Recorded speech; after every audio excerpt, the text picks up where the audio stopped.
ஹஜ் இல்லத்திற்கு முதலமைச்சர் மு.க.ஸ்டாலின் அடிக்கல் நாட்டுகிறார்.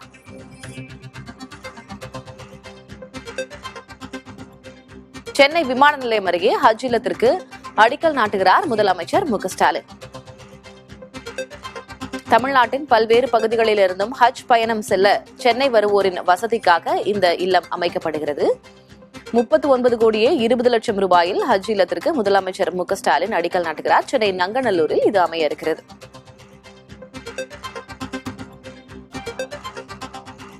சென்னையில் தமிழ்நாடு ஹஜ் இல்லத்திற்கு முதலமைச்சர் மு.க.ஸ்டாலின் அடிக்கல் நாட்டுகிறார். தமிழ்நாட்டின் பல்வேறு பகுதிகளிலிருந்தும் ஹஜ் பயணம் செல்ல சென்னை வருவோரின் வசதிக்காக இந்த ஹஜ் இல்லம் அமைக்கப்படுகிறது. சென்னை நங்கநல்லூரில் 39 கோடியே 20 லட்சம் ரூபாயில் ஹஜ் இல்லத்திற்கு முதலமைச்சர் மு.க.ஸ்டாலின் இன்று அடிக்கல் நாட்டுகிறார். கூடுதல் விவரங்களை வழங்குவதற்காக செய்தியாளர் ரமேஷ் இணைந்திருக்கிறார். ரமேஷ், கிட்டத்தட்ட 39 கோடியே 20 லட்சம் ரூபாய் செலவில் ஹஜ் இல்லம் அமைக்கப்படுகிறது. என்னென்ன வசதிகள் இதில் இடம்பெறும்? எவ்வளவு பேர் தங்கலாம்? விவரம் என்ன?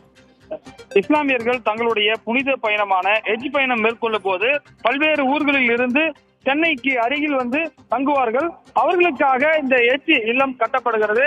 அதாவது 400 ஹஜ் பயணிகள் தங்குவதற்கு ஏற்பாடு செய்யப்பட்டிருக்கிறது. இதற்காக 400 அறைகள் கொண்ட பாத்தீங்கன்னா ஒரு விடுதி மாதிரி கட்ட போறாங்க. ஹஜ் இல்லம் சொல்லுவாங்க.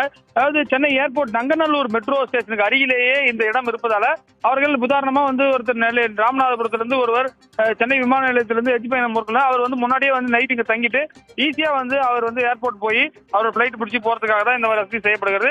தமிழ்நாடு அரசுடைய சிறுபான்மை நலத்துறை அமைச்சர் நாசர் ஏற்பாடுல இந்த நிகழ்ச்சி என்பது நடைபெற்று வருகிறது. முதலமைச்சர், துணை முதலமைச்சர் உள்ளிட்டோரும் பங்கேற்று இருக்கிறார்கள். அதே போல தமிழ்நாடு ஹஜ் கமிட்டி தலைவர் நவாஸ் கனி உள்ளிட்ட இஸ்லாமியர்கள் அதிக அளவில் இந்த நிகழ்ச்சியில் பங்கேற்றிருக்கிறார்கள். 39 கோடி ரூபாயில் கட்டப்படக்கூடிய இந்த கட்டணம் என்பது ஓராண்டுக்குள் கட்டி முடிக்கப்படும் என்று தெரிகிறது. சென்னை விமான நிலையத்திற்கு அருகில் இந்த இடம் இருப்பதால் இது அவர்களுக்கு எளிதாக இருக்கும் என்றும் ஏற்கனவே பல்வேறு முஸ்லீம் அமைப்புகள் இதற்கு வரவேற்பு தெரிவித்து ஏற்கனவே இந்த அறிவிப்பு வந்தவுடன் கடந்த மார்ச் மாதமே முதலமைச்சரை சந்தித்து நன்றி தெரிவித்ததும் குறிப்பிடத்தக்கது. திலகவதி.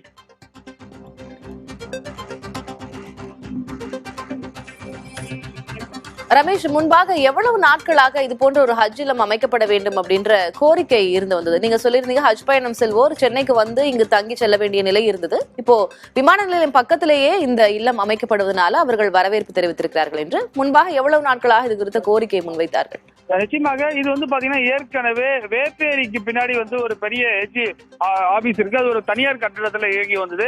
ஏன்னா பல்வேறு ஊர்ல இருந்து வர்றவங்க அங்க பாத்தீங்கன்னா பெரியமேடு பக்கத்துல பேசன் பிரிட்ஜ் ரயில்வே ஸ்டேஷன் அருகில் இருந்தது.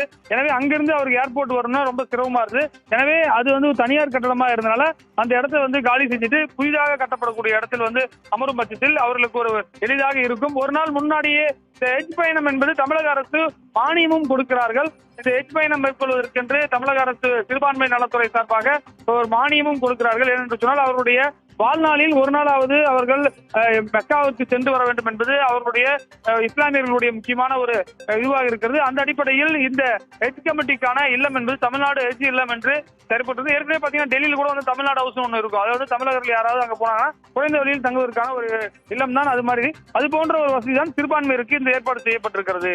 திலகவதி.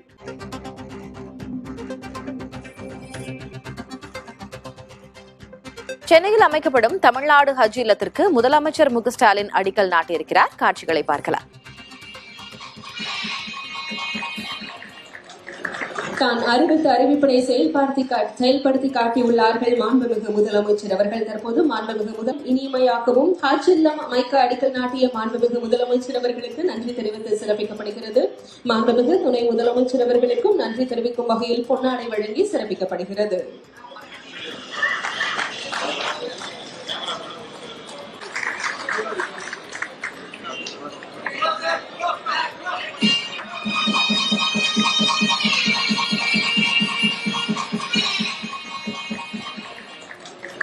தான் அறிவித்த அறிவிப்பினை செயல்படுத்தி காட்டியுள்ளார்கள் மாண்புமிகு முதலமைச்சர் அவர்கள். தற்போது மாண்புமிகு முதல் இனிமையாகவும் ஹஜ் இல்லம் அமைக்க அடிக்கல் நாட்டிய மாண்புமிகு முதலமைச்சர் அவர்களுக்கு நன்றி தெரிவித்து சிறப்பிக்கப்படுகிறது.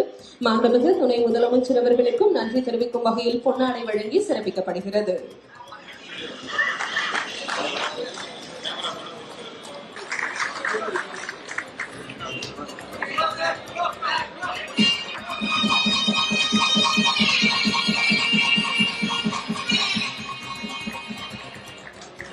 தான் அறிவித்த அறிவிப்பினை செயல்படுத்தி காட்டியுள்ளார்கள் மாண்புமிகு முதலமைச்சர் அவர்கள். தற்போது மாண்புமிகு இனிமையாகவும் ஹஜ் இல்லம் அமைக்க அடிக்கல் நாட்டிய மாண்புமிகு முதலமைச்சர் அவர்களுக்கு நன்றி தெரிவித்து சிறப்பிக்கப்படுகிறது. மாண்புமிகு துணை முதலமைச்சர் அவர்களுக்கும் நன்றி தெரிவிக்கும் வகையில் பொன்னாடை வழங்கி சிறப்பிக்கப்படுகிறது.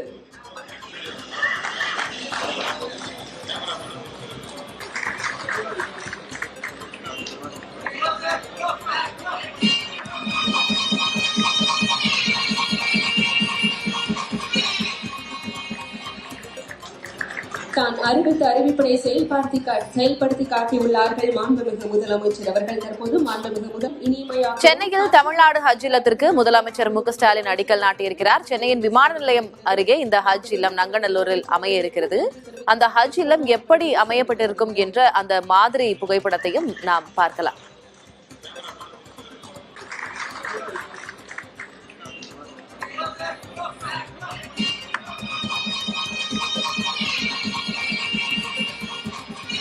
தமிழ்நாட்டின் பல்வேறு பகுதிகளிலிருந்தும் ஹஜ் பயணம் செல்ல சென்னை வரும் மக்கள் இங்கு தங்கிச் செல்ல வசதியாக இந்த ஹஜ் இல்லம் அமைக்கப்படுகிறது. ஹஜ் இல்லம் எவ்வாறு அமையப்பெற்றிருக்கும் என்ற அந்த மாதிரியையும் நாம் திரையின் ஒருபுறம் பார்க்கிறோம். மறுபுறம் முதலமைச்சர் ஹஜ் இல்லத்திற்கு அடிக்கல் நாட்டியிருக்கும் விழா காட்சிகளை பார்க்கிறோம்.